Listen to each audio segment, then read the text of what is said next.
ترجیح دی گئی، سب سے زیادہ جو تاکید کی گئی اصلاح کی، وہ دین اسلام میں کسی کی اصلاح کی تاکید کی گئی۔ چند واقعات، چند احادیث آپ کے سامنے بیان کروں گی تو امید ہے کہ آپ کے سامنے یہ کانسیپٹ کلیئر ہوگا۔ سب سے پہلی بات، جیسے میں نے عرض کی، انسان دو طرح کے ہیں، ان کے مزاج مختلف ہیں، اور یہ دو طرح کے ہیں تو اس میں ایک سبب اور بھی ہے۔ کچھ مخلص ہیں، خالص سمجھدار ہیں، اللہ کو مانتے ہیں، اللہ کی مانتے ہیں، اللہ تعالیٰ پر ایمان بھی رکھتے ہیں، اللہ کے احکامات کو بھی مانتے ہیں۔ کچھ شیطان کے راستے پر چل نکلتے ہیں، شیطان کے بہکاوے میں آ جاتے ہیں۔ اب وہاں پر ہمارا کام ہے کہ ہم پوری کوشش کریں کہ اگر ہمیں سمجھ ہے، ہم جانتے ہیں، تو دوسرے کو بھی بچائیں۔ یہ دین خیر خواہی کا نام ہے۔ یہ دین، ہمارا دین ہمیں سیلف سینٹرڈ، سیلفش ہونے کی اجازت نہیں دے رہا۔ ہمیں تو بتایا جا رہا ہے کہ آپ اپنے نفس پر دوسرے کو ترجیح دیں گے تو آپ مومن کامل بنیں گے۔ اور یہاں پر امت مسلمہ کی جو سب سے بڑی شان ہے، ہمیں 1,24,000 انبیاء علیہ السلام دنیا میں تشریف لائے، ان کی امتوں پر رسول اللہ صلی اللہ علیہ وسلم کی امت کو اللہ تعالیٰ نے فضیلت دی۔ اور فضیلت کیوں دی؟ ہر چیز کا کوئی سبب ہوتا ہے، کوئی ریزن ہوتا ہے، ایسے ہی فضیلت دے دی بلا وجہ نہیں۔ اللہ تعالیٰ فرما رہے ہیں کنتم خیر امت اخرجت للناس تأمرون بالمعروف وتنہون عن المنکر وتؤمنون باللہ، کہ تمہیں میں نے بہترین امت بنایا۔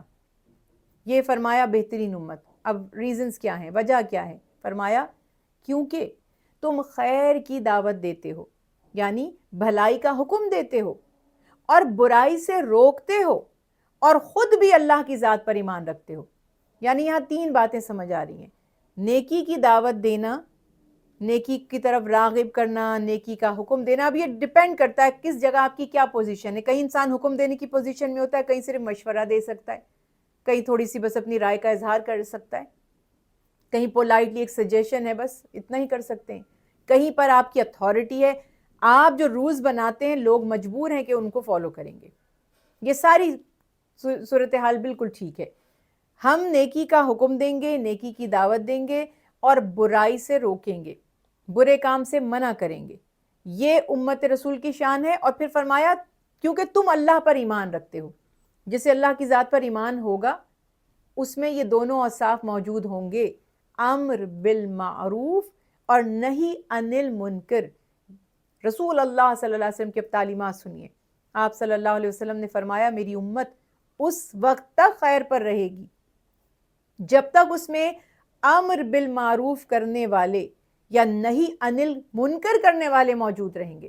یعنی جب تک اس امت میں ایسا گروہ، ایسی جماعت، ایسے لوگ موجود رہیں گے جو نیکی کی دعوت دیتے رہیں اور برائی سے روکتے رہیں، تب تک یہ امت خیر پر رہے گی۔ اس کے بعد اس کا پھر اللہ ہی حافظ ہوگا، جب ہمیں پرواہ ہی نہ ہو کہ لوگ کیا کر رہے ہیں۔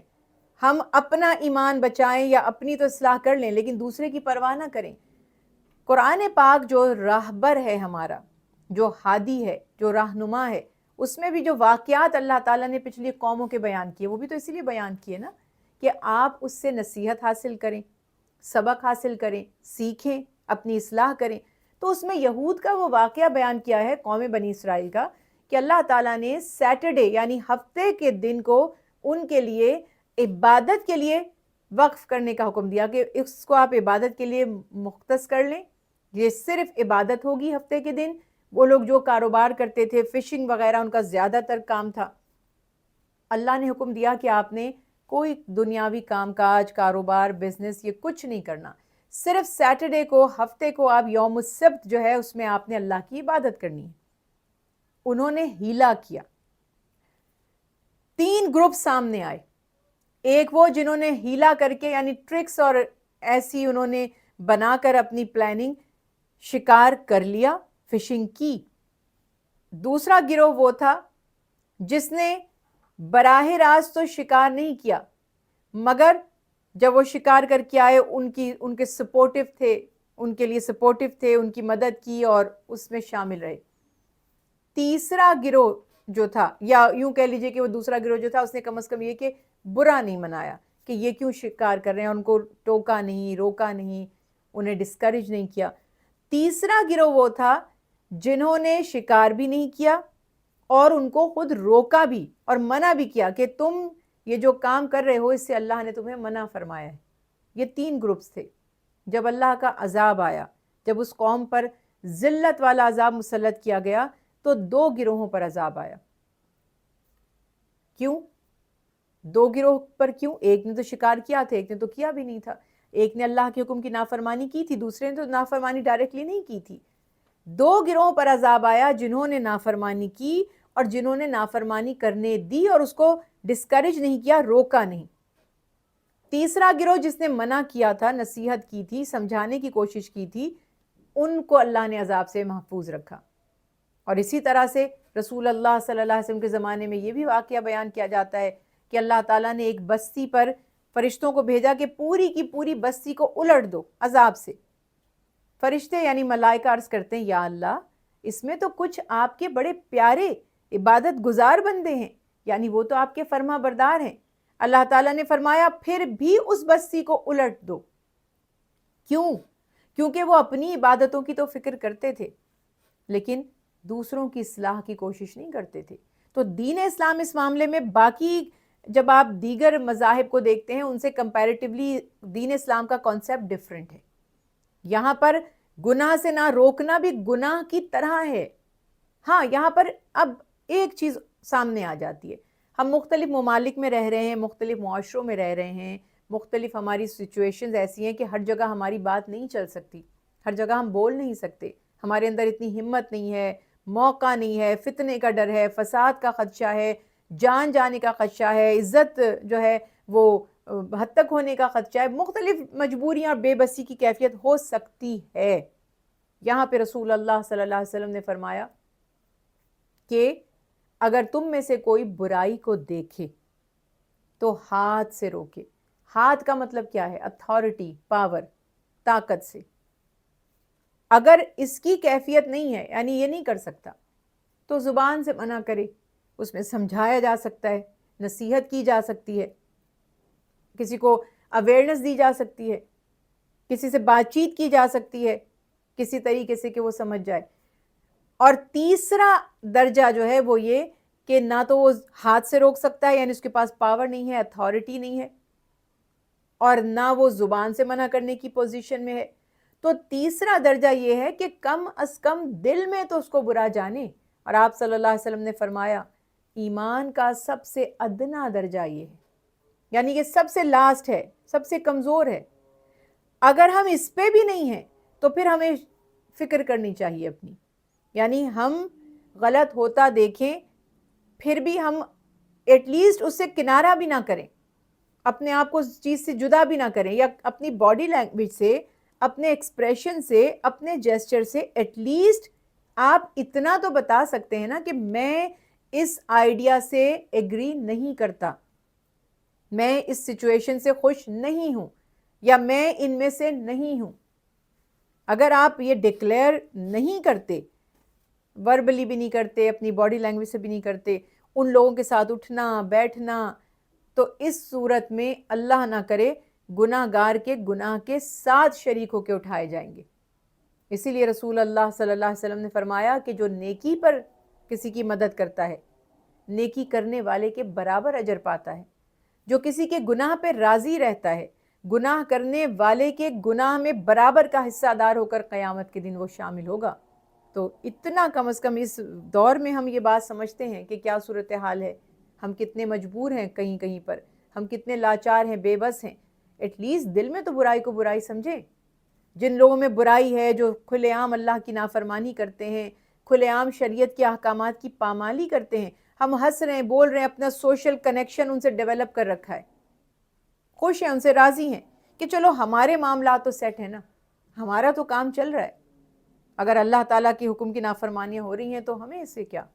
تو معاذ اللہ اگر یہ کیفیت ہماری ہوگی تو پھر ہم پہ بھی رحم نہیں کیا جائے گا، جیسے اس قوم پر رحم نہیں کیا گیا کہ جنہوں نے شکار نہیں کیا پھر بھی اللہ کا عذاب ان پر آیا۔ تو یہ یاد رکھیے کہ بہت سے لوگوں کو اس لیے عذاب دیا گیا کہ جب برائی ان کے سامنے کی جا رہی تھی تو انہوں نے اس کی مخالفت نہیں کی، یا سم ٹائمز ایسے بھی کہہ سکتے ہیں کہ اس کا حصہ ہی بن گئے، اس میں سپورٹ بھی کی، مددگار بھی بن گئے. تو یہ ہم سب کی ضرورت ہے. اپنے گھر سے اصلاح شروع کرتے ہیں. قرآن پاک میں اللہ تعالیٰ نے ارشاد فرمایا نا، قُوْ أَنفُسَكُمْ وَأَهْلِيكُمْ نَارًا. سب سے پہلے کہتے نا یور آکسیجن ماسک فرسٹ، کہ سب سے پہلے آپ اپنے آپ کو بچاتے ہیں، اس کے بعد آپ اپنے قریبی کون ہیں؟ گھر والے. گھر والوں میں کون ہیں؟ اولاد ہے یا والدین ہیں، اپنے اہل و عیال ہیں. دوسرے نمبر پر ان کی اصلاح کی کوشش کرتے ہیں. پھر اپنے آس پاس جیسے جیسے ایکسٹینڈ ہوتی جاتی ہے، ایکسٹینڈڈ جو ہماری فیملی ہے، ہمارے کلیگز ہو سکتے ہیں، ہمارے ورک پلیس ہو سکتے ہیں، ہمارا نیبرہڈ ہو سکتا ہے، جہاں جہاں خیر کی دعوت پہنچے وہاں وہاں پر ہم یہ خیر کا پیغام پہنچائیں.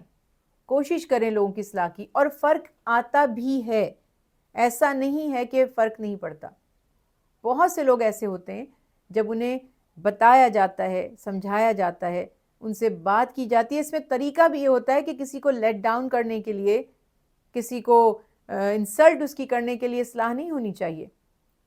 اصلاح کا طریقہ جو تعلیمات نبوی صلی اللہ علیہ وسلم سے اور رسول اللہ صلی اللہ علیہ وسلم کی سیرت سے ثابت ہے، وہ یہ ہے کہ تنہائی میں، یعنی پرائیویٹلی کسی کو بتائیں. اگر اس کی کوئی کمی ہے، اس میں کوئی غلطی ہے، کوئی آپ اس کی اصلاح کرنا چاہتے ہیں، پرائیویٹلی اس کو بتائیں. اس کو حقیر مت سمجھیں، اس سے نفرت مت کریں، مگر اس کی اس برائی کو ناپسند کریں، اس برے کام سے نفرت کریں، انسان سے نہیں. اس کے بعد آپ اس کو پرائیویٹلی بتائیں گے کہ یہ چیز تمہارے لیے دنیا یا آخرت کے لیے، تمہاری صحت کے لیے، تمہارے دین کے لیے، شریعت کے حساب سے پسندیدہ نہیں ہے، صحیح نہیں ہے، درست نہیں ہے. پھر وہ مان لے اور اصلاح کر لے تو ویل اینڈ گڈ، اس سے اچھی تو کوئی بات ہی نہیں ہے. اور اگر نہ مانے تو پھر بھی آپ کو نصیحت کا اجر و ثواب تو حاصل ہو ہی جائے گا. تو یہ بہت زیادہ فکر کرنی ہے کہ سب سے پہلے اپنی، پھر اپنے اہل خانہ کی، اور پھر دیگر لوگوں کی. جیسے اپنے لیے جس چیز کو پسند کرتے ہیں، ایک مومن ہی تب بنتا ہے جب وہ اپنے مسلمان بھائی کے لیے بھی اتنی ہی خیر خواہی چاہے. انشاءاللہ مومن کے مومن پر جو حقوق ہیں اور جو ان کا آپس کا تعلق ہے، اس پر بھی انشاءاللہ اگلے پروگرام میں گفتگو کریں گے. اس وقت تک کے لیے اجازت دیجیے. السلام علیکم.